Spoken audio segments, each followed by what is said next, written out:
জীৱনত কেতিয়াও ভাল মানুহৰ সন্ধান নকৰিব। নিজেই ভাল মানুহ হৈ দেখুৱাওক। কিজানি আপোনাক লগ পাই কাৰোবাৰ ভাল মানুহৰ সন্ধান পুৰাই হৈ যায়।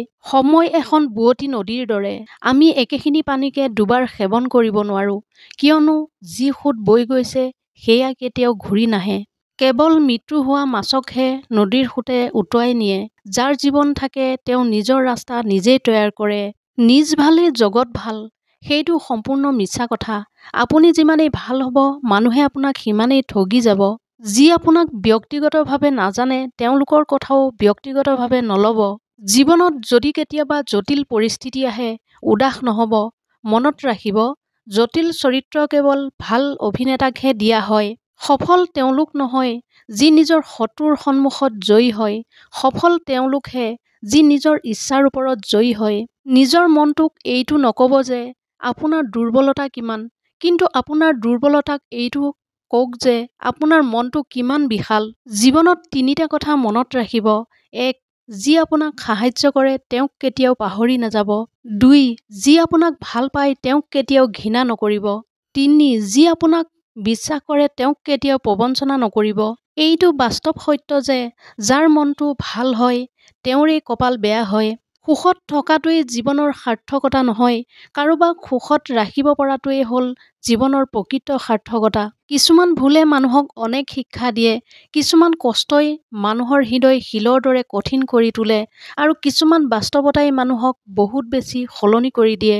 নিজক লৈ কিছু ক্ষেত্ৰত স্বাৰ্থপৰ হোৱা ভাল, কাৰণ নিজৰ যি ভাল বেয়া আন ব্যৱহাৰ কোনোৱেই নহয়। আপুনি আজি নিজৰ আন ভাল কাৰোবাক নিজেহে কৰিছে, ভাবিব 5 লগা বছৰৰ হয়। পিছত হ'লেও সেই একেই ব্যৱহাৰ আপোনাৰ ওচৰলৈ ঘূৰি আহিবই। নিউটনৰ তৃতীয় সূত্ৰৰ দৰে কাৰোবাক দিলে অৱশ্যে ঘূৰাই পোৱা যায়।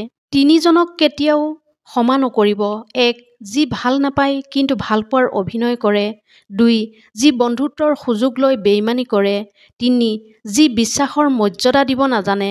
জীৱনত যিমানেই আঘাত পাব সিমানেই আপোন বুলি ভবা মানুহবোৰক চিনিব পাৰিব। এটা কথা মনত ৰাখিব, আঘাতৰ অবিহনে জীৱনত কেতিয়াও উন্নতি কৰিব নোৱাৰি। সুখী থকাৰ দুটা পদ্ধতি, হয় পৰিস্থিতিক সলনি কৰি লওক, নহ'লে নিজকে সলনি কৰি দিয়ক। আশা আৰু সপোন সদায় ডাঙৰ হ'ব লাগে। পাহাৰৰ উচ্চতাই কেতিয়াও আপোনাক বাধা দিব নোৱাৰে। এই 5টা বস্তু বিচাৰি পোৱাটো খুবেই কঠিন।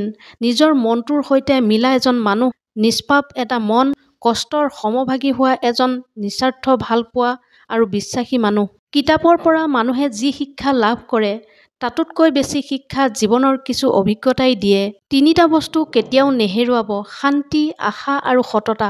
পোৱাৰ পিছত যদি মৰ্যাদা দিব নোৱাৰে তেন্তে হেৰাই যোৱাৰ পিছত নাকান্দিব। ভৰসা সেইজনক কৰক যি আপোনাৰ তিনিটা কথা বুজি পায়। ১. হাঁহিৰ মাজত লুকাই থকা কষ্ট। ২. খঙৰ সৈতে লুকাই থকা ভালপোৱা।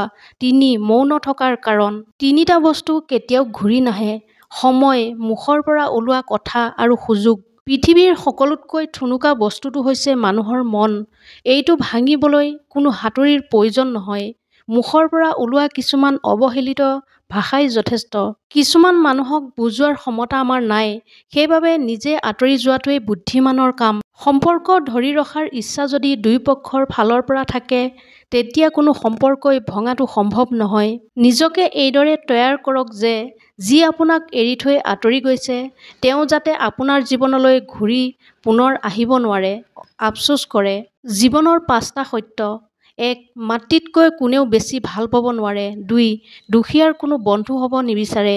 ৩. সন্মান তেওঁহে পায় যাৰ টকা আছে। ৪. মানুহে মন দেখি নহয়, সুন্দৰ চেহেৰা চাই ভালপোৱা দিয়ে। ৫. যিজন নিজৰ হয় সেইজনেহে কষ্ট দিয়ে। ছোৱালীৰ পিছত নুঘূৰি পঢ়া-শুনাৰ পিছত ঘূৰক। সঠিক সময় হ'লে কেৱল ছোৱালীয়েই নহয়, ছোৱালীৰ মাক-দেউতাকেও আপোনাৰ পিছত ঘূৰিব। এই পৃথিৱীত ক্ষণিকৰ বাবে হাত ধৰা মানুহৰ অভাৱ নাই, অভাৱ হয় হাত ধৰি জীৱনৰ শেষ পৰ্যন্ত কাষত থকা মানুহৰ। যেতিয়ালৈকে শিক্ষাৰ উদ্দেশ্য চাকৰি হৈ থাকিব তেতিয়ালৈকে সমাজত কেৱল চাকৰৰহে জন্ম হ'ব, মালিকৰ নহয়। ডাঙৰ চাকৰ হোৱাতকৈ সৰু মালিক হ'বলৈ যত্ন কৰক, সুখত থাকিব। জীৱনত কাৰো লগত নিজকে তুলনা নকৰিব। যেনেকৈ চন্দ্ৰ-সূৰ্য তুলনা কৰিব নোৱাৰি, কিয়নো চন্দ্ৰ-সূৰ্য নিজৰ নিজৰ সময়তহে উজ্বলে। যদি কিবা কাম কৰিবলৈ ভয় লাগে মনত ৰাখিব, এই ভয় এটা সংকেত যে আপোনাৰ কামটো প্ৰকৃততে বাহাদুৰিৰে ভৰা। যদি সেই কামক ভয় আৰু ৰিস্ক নাথাকে, তেতিয়াতো সকলোৱে সেই কামকেই কৰিলেহেঁতেন। এই তিনিটা বস্তুৰ পতন নিশ্চিত। অহংকাৰ, মিথ্যাচাৰ আৰু হিংসা। সাগৰ বিশাল হ'লেও নিজৰ সীমা পাৰ নকৰে, কিন্তু মানুহে ক্ষুদ্ৰ হৈও নিজৰ সীমা পাহৰি যায়।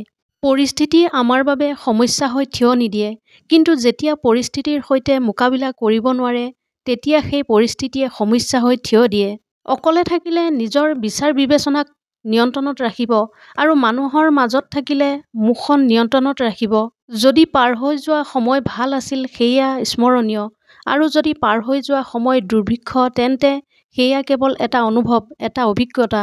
দুখ সেইসকলেই সহিবলগীয়া হয় যি এটা সম্পৰ্কক সঁচা হৃদয়েৰে আগুৱাই নিয়ে।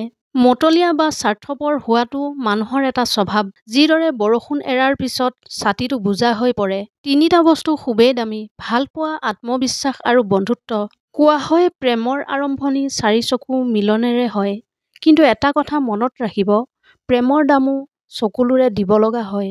কেৱল এইবাবেই, যদি আপুনি আপোনাৰ সপোনৰ ওপৰত কাম কৰি দিয়া বন্ধ কৰি দিছে যে কোনোবাই নোৱাৰিব বুলি হাঁহিব, তেন্তে সেয়া আপোনাৰ সপোন নাছিল, মাত্ৰ সৰু এটা ইচ্ছাহে আছিল। সুখী হ'ব বিচাৰে যদি পাঁচটা কথা মনত ৰাখিব: ১. অতীতৰ কথাবোৰ পাহৰি যাওক। ২. বৰ্তমানৰ সৈতে জীয়াই থাকক। ৩. ভৱিষ্যতৰ কথা চিন্তা নকৰিব। ৪. আনৰ লগত নিজকে তুলনা নকৰিব। ৫. বেলেগৰ কথাত লাগি নিজৰ কাম আধাতে এৰি নিদিব। ইতিহাস সাক্ষী আছে, যাৰ লগত তুলনা কৰাৰ শক্তি বা যোগ্যতা নাথাকে, তেওঁৰেই বদনাম আৰম্ভ কৰি দিয়া হয়। যেতিয়া মানুহে আপোনাৰ বদনাম গায়, তেতিয়া অলপো চিন্তা নকৰিব। আচলতে সেই মানুহবোৰে আপোনাক গুৰুত্ব দিয়াৰ কোনো ৰাস্তাই বিচাৰি নাপায়। মানুহ কেতিয়া সলনি হয় গমেই পোৱা নাযায়, আৰু আমি ক'ত ভুল হ'ল বুলি ভাবি থাকোঁতেই সময় বাগৰি যায়। ৪খন বেৰ দিয়ে এটা ঘৰ সাজিব পাৰি, কিন্তু সেই ঘৰখনক বান্ধি ৰাখিবলৈ ধৈৰ্য, বুজাবুজি আৰু মৰম স্নেহ জৰুৰী। কন্দুৱাব সকলোৱে জানে, কিন্তু যিজনে আপোনাৰ বাবে কান্দিছে তেওঁক কেতিয়াও আপোনাৰ পৰা দূৰ নকৰিব। মানুহজন কেনেকুৱা সেইটো গুৰুত্বপূৰ্ণ নহয়, কিন্তু সেই মানুহজনৰ ওচৰত কি আছে সেইটোহে গুৰুত্বপূৰ্ণ। কোনো মানুহ নিজে নিজেই সলনি হৈ নাযায়। জীৱনলৈ কিছুমান এনেকুৱা পৰিস্থিতি আহে, যি পৰিস্থিতিয়ে এজন মানুহক সলনি হ'বলৈ বাধ্য কৰায়। মানুহে আনৰ দুখ দেখিলে বিচাৰপতি হৈ পৰে আৰু নিজৰ দুখ ঢকাৰ স্বাৰ্থত উকিল হৈ পৰে।